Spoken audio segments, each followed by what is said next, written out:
Come closer, friend. The night is thick and the wind has a bite to it. But our fire is warm, and the woods, for now, keep their distance. Take a seat. There's room enough for one more. Out here, beneath these ancient trees, stories cling to the shadows like mist. Some are meant to be warnings. Some are just meant to keep you company till dawn. Rest your legs. Feel the heat in your hands. And listen close. For in these wild places, the line between myth and memory is thinner than you think. Let me tell you a story I heard not long ago.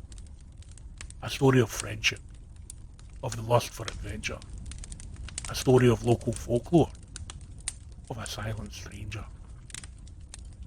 If you've got the nerve, I promise you'll remember it the next time you nod awkwardly at that stranger passing you on the trail.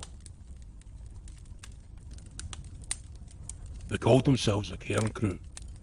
5 friends who prided themselves on wild hikes into the remotest Scottish peaks. Always seeking ridges no one else dared climb.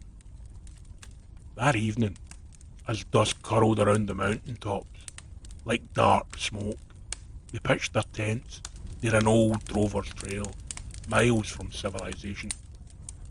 As the fire crackled and the wind whispered through the blackened pines, Jamie pulled his coat tighter. Locals say this trail is haunted, he said with a grin too forced to be teasing. Don't start, Cara warned, rubbing her arms against the creeping chill. No, really, he pressed on. They call him the silent hiker. Some old climber who vanished in the snow decades back. People say he still walks at dusk, searching for warmth, for a way home.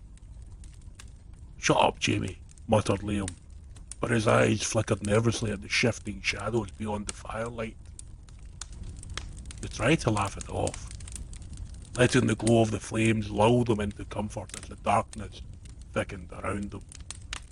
But deep in the forest, they heard it, a faint crunch of footsteps on the frosted heather. Slow, deliberate. Jamie stood abruptly, peering into the gloom. Probably just deer. But as their eyes adjusted, they saw him. Sitting cross-legged by the outer edge of the firelight was a man none of them recognised. His clothes were old-fashioned. Waxed canvas trousers caked with mud.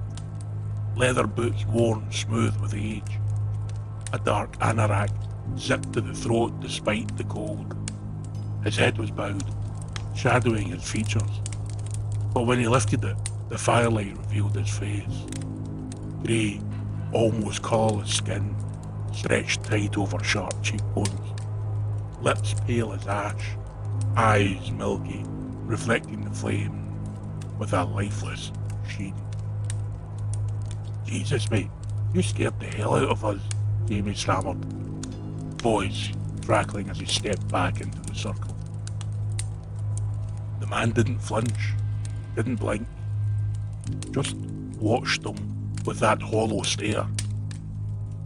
Are you lost? Cara asked, her words trembling on the icy air.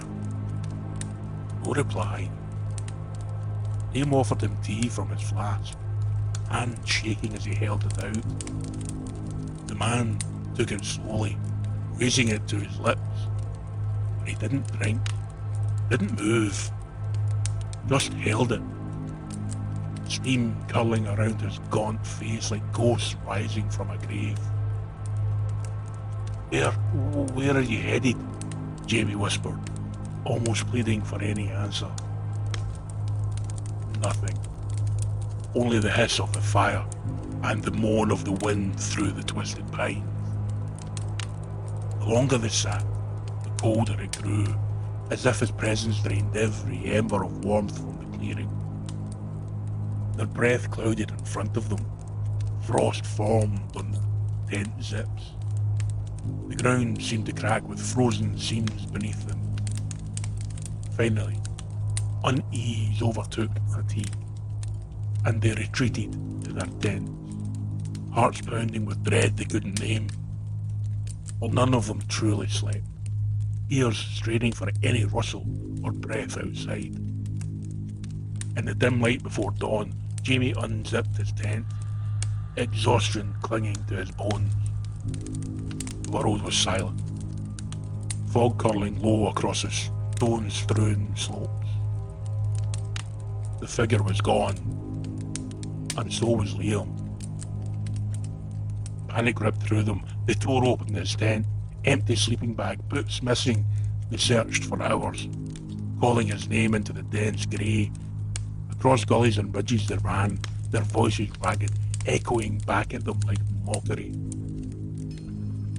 Finally, on a moss-draped cairn at the crest of the ridge, they found his boots, sitting neatly side by side, laces tied, socks tucked inside, as if he'd undressed willingly and walked barefoot in the biting wind. Jamie dropped to his knees, numb with grief and terror, tears freezing on his lashes.